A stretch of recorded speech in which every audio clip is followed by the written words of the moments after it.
I would say Milan. I would say I found Milan interesting because Milan would just smash anything with a hoe. And at this point, it's just like, I don't know where we stand. So it's interesting to see how our dynamic has shifted from last year to this year. One that I find interesting is Tsunami. I think that, you know, she's the true definition of a black, you know, and powerful and strong woman. I think she is intelligent and, you know, she is the same country as I am, so she's from Benin, so you know what we do. So far, I think Chavis is one of the most interesting people. Like, just off rip, like, when I first saw him, it was like, whoa, who's that? The one person that I do find interesting is Tsunami because she's the stylist, she's the designer. She creates all these wonderful designs for all of us, and I'm still trying to figure out how she does it. And I'm like, take me to that process. Like, do you go by personality? Like, how do you figure out what outfit for each person? Like, I'm curious to find out because I know artists work differently, so I just want to know what's the process for her. I think the most interesting character for me thus far is Tunde. I think that's because he's such a strong personality and he's very rooted in his beliefs. Not only that, he's very eloquent in the way that he responds to a lot of his comebacks. So I give him props for that. Tunde has definitely sparked my interest. I think it's just something about his personality, the way he commands a room, his confidence. I'm interested to see what happens there. Definitely Jarrell. I think Jarrell is a very dope individual. I think she's very smart. I think her personality stuck out to me immediately when we met, and I'm looking forward to getting to know her better this season, for sure. The term Jarunde, I believe, was dubbed to myself and Tunde because of the chemistry between us. The reason why I picked Zenobia is heavily endowed. Like, I don't know, she's heavily endowed, and she's not just the typical heavily endowed girl. Some people are just endowed and they don't have anything in their head. She has the body and brains, yes. I'm definitely crushing on the brain, but not the body. It's like, I'm not turned on anymore. You know, it's like you look at your couch, like it's here, you see it. It's like, you know, I'm not getting that je ne sais quoi, that thing. I mean, there's a lot of new guys on the show. There's a lot of new people, so. And Zenobia, since the first day I met her, she blew my mind. She has so many hats, and she's so hardworking, and she's so independent, and I aspire to be that kind of woman. One is Tsunami, because not only is her hidden talent is she can rap, she also designs her own clothing, she styles people, and she's a good model as well. The history I have with Francine, I'm gonna make this, can I look at the camera for this one?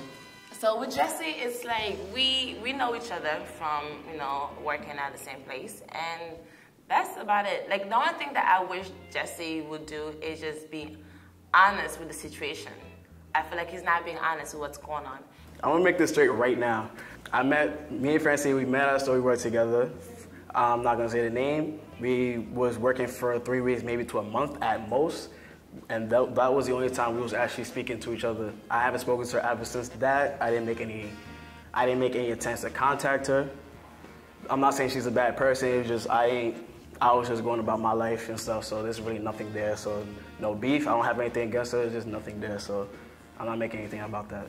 And he's trying to just, you know, put it under the rug. And I'm not somebody, I can't fake shit. Like, if I feel like I'm uncomfortable, I'm gonna bring a situation. But, you know, being around him, it's just like, we haven't talked about this since 2 years ago. And that's fine. I could pretend like nothing happened because, you know, that's okay. But don't just, like, you know, like, just be real about the situation. You know what I'm saying? Like, don't act like... Anyways, I'm just over this whole situation. Like, I'm good. Two people I find interesting would be Zenobia and Bridget. Both, I think, are really sweet women. I like their vibes and their aura, what they got going for them. Zenobia seems pretty smart, and she has a lot of things going for her. Bridget as well. I'm very interested in her story about coming, you know, from Africa. And, yeah, I just like their vibe, and see how that is. The person that I find the most interesting, I would say, is Bridget. I think Bridget is very vibrant. I think she has a lot of positive and eye-opening things to say, and she's just fun. Like, she's always happy, and I just like her energy.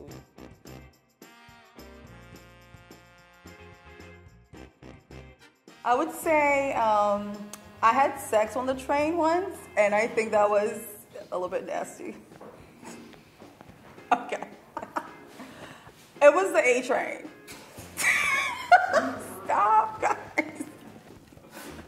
I was dating somebody, and he would come pick me up from work, and we would take the A train. So it just happened.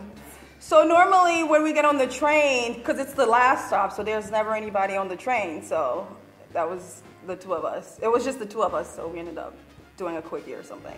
It was a quickie. It was not like full blown. No, there was nobody on the train because it was like around 1 o'clock. I think we just had that energy. We made the eye contact and we just did it. It was not really like anybody's idea. We just like, because you know, you speak that language when you're with someone. So I don't think I would do it again because people were not recording things back then as much because it was like 2009.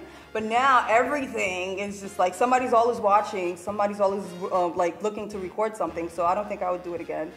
I would be afraid to be on like one of those websites. When I was 14, this is when I first got into boarding school. My first boyfriend, I'm not sure what he did, but he definitely embarrassed me. So I was ready to embarrass him back.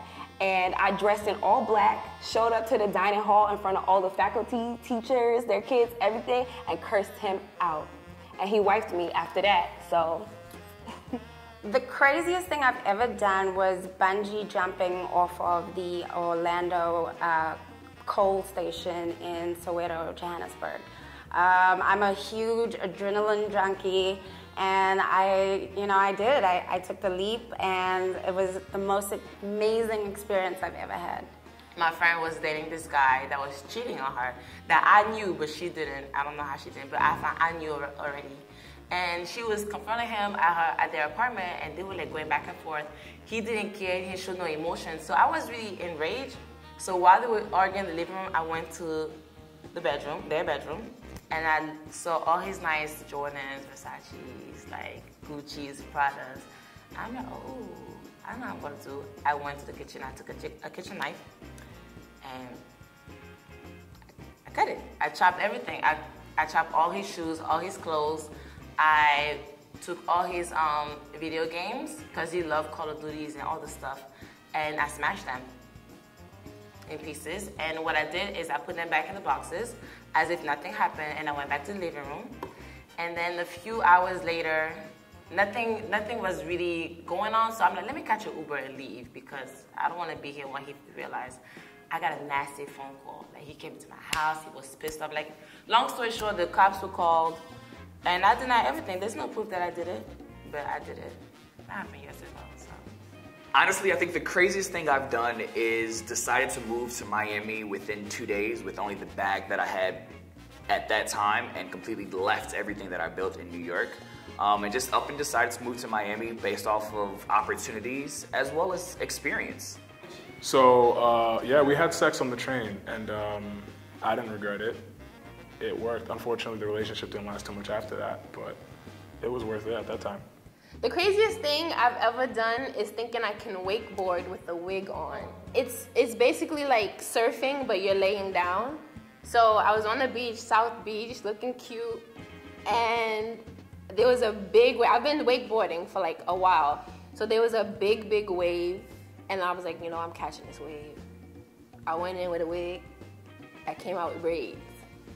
So it was ridiculous. It was ridiculous, but yeah. I think the craziest thing I ever done, I mean, I was a good kid, actually. I think pretty much probably when I was in high school, I was supposed to, I had a curfew. I was supposed to come at 10 p.m. and I came the next day. And I got destroyed by my dad. But other than that, I was a good kid. The craziest thing I've done is I threw a girl at somebody. Like, I literally carried a girl and threw her at somebody. So she's off the top crazy. So I think I was in my school's office, and like the club I was in, they had an office. So we always used to have this back and forth, but it was playing around and whatever. So like we were just coming at each other, roasting each other. And she started throwing stuff like staplers. And when she threw that first staple, I'm like, oh nah, she kind of serious. I don't know what's going on here. And then she had a friend who was co-signing her, cheering her on, like yeah. So I'm just like, all right, this is going too far. So like I kind of grabbed her and just like threw her at her friend and like, yo, here, take her. She wilding out. And yeah, and then they never let me live that down ever since that day. So yeah. One craziest thing I've done was back in sophomore year of college when I went to a house party, and actually, I ended up having sex in the bathroom. And this is how it happened. Everybody's having fun. We have drinks around, and I see two girls just making out in the corner. So I see them, they find, I'm like, nah, I gotta go. I want to join in on that. So I went, I started making out with one of them that she was like, let's go. And then it just so happened I brought a condom with me, so I was prepared. So I went to the bathroom. My boy was like, where you going? I'm like, yo, I'll meet you back in the dorm, all right? I went in, did my thing, I left. It's history now. Crazy thing I've ever done would have to be, so my senior year when I did break my foot, I became like this elite ratchet person I am, and I was still going out with a broken foot and a boot. I was going into clubs, crutches included, dancing, acting a fool, still out. And I think it was crazy that people saw like, this was a devastating injury. I didn't get to play in the big tournament. And I think my energy was just contagious. So it was crazy to me just because like, I threw away my painkillers like the second day, and I was literally out here rehabbing and made sure I could walk on 2 feet for graduation. So one of the craziest things I've ever done was to pay some guys to beat up a friend. Do you think I'll go to jail after this? I'm just making sure. I paid some gangs to beat up a friend because he threatened me. So I was like, I can't fight you. Let me just, pay him. I didn't tell him to kill him. I told him to like shake him. So, but they ended up beating him. It wasn't my fault. But yeah, that's one of the craziest things I've done. Shaking. I told him to just hold him and just, shake him like that. And just, but when next I saw him, he had a whole, what do you call it, bandage. So I was like, damn, you might have shaken him pretty hard. Craziest thing I've ever done was steal a car.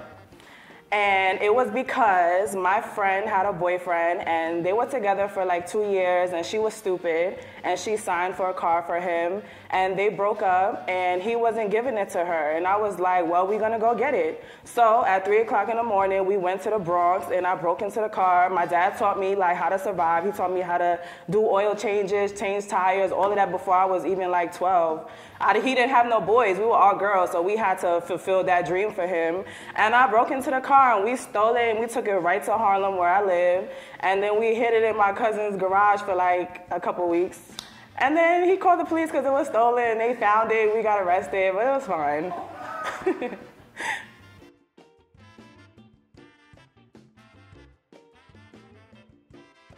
Being an African millennial means being a part of the most sought after, like most powerful age group in the world right now. To me, what it means to be an African millennial is giving a new viewpoint on how our generation of being African view a lot of different topics and subjects. Not being that I have never actually went to Africa, I come with a different viewpoint of being quote unquote Americanized. However, I feel as though my viewpoint as well as those that come from the motherland together can help build the motherland to the next level, because at the end of the day, we're all in this together. And I think as a family, we can grow. To be strong, like you don't really have a choice. First of all, you're African. Not that it's a bad thing. It's just that you're living abroad and you have to, unfortunately, adapt yourself. You have to, unfortunately, adapt yourself to, the culture that you're in. So you have to deal with the differences and just be strong, not forgetting your roots and where you come from, but also remain, true to yourself. That we are on the cusp of understanding people of color and raising them up. And being that we are the younger of, the generation, we are about to become the leaders. And I think You know, it's time for us to be the life force, the energy in this world, and to take a stand for the things that really matter to us. And I think that's the biggest and most important thing. I mean, for me, to be an African millennial is basically to be a leader, to be a hard worker, and actually to be an example for the upcoming generation. Like I said, it's me living as an American in an African household, growing up in an African household, but having to sort of translate between both worlds and explain norms and values between both sides. What it means to be an African millennial is basically just, carrying the mantle of fixing whatever our ancestors have done wrong. Like, I feel like there's a lot that we have to fix as far as just the mindset, the mentality, and fixing Africa as a continent as a whole. So I feel like that's the pressure we have, and I feel like that's what we should definitely take. To be an African millennial means to be bold and fearless. It means to be comfortable with who you are and able to stand in that. And I think it also means being willing to break the rules sometimes and challenge the status quo. Everyone, if you're marketing to millennials. Africans are it. We've been it, but now like people are like putting some respect on our names. But yeah, it's just being powerful, and that also comes with responsibility. We hold the power to change the world. So what it means to be an African millennial to me is just, as an African, being able to set new standards and set boundaries. I think that, as an African millennial, we have the youth watching us, our generation, and I really want us to set a good example. I think that the younger Africans feel a lot of pressures that we may not have felt when we were younger. And, I want the little girls to know that they can be free, they can be strong. You African, you should be proud of being African and just own who you are. What it means to be an African millennial, that's really tough. I've told you my family comes from Haiti, but lately I've been curious about my actual origin, because my people was dominated by the French, and they took us from Africa, so that's why we're close down, because every day in the train, somebody was like, "Are you African? Because you look just like my son, you look just like my brother." So like the curiosity comes to my mind. So being African millennial is actually good, because not only that I learn about my parents' history, but I get to actually go back deeper into my culture, to my actual culture, where I come from, and like how that came about. To be an African millennial means, first generation, or maybe you came straight off the boat. That's what my parents always call straight off the boat.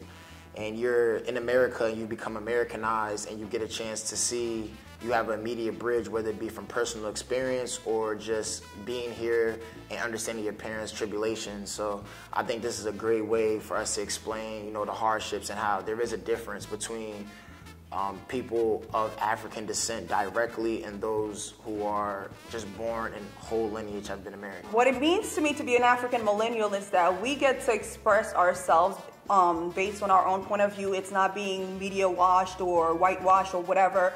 We're expressing our own concern, because I feel like a lot of times when they portray millennials, it seems like we're entitled or we're spoiled and we don't really care about anything. And I like the fact that the African millennials, as an African millennial, we have the platform to express ourselves and our concerns.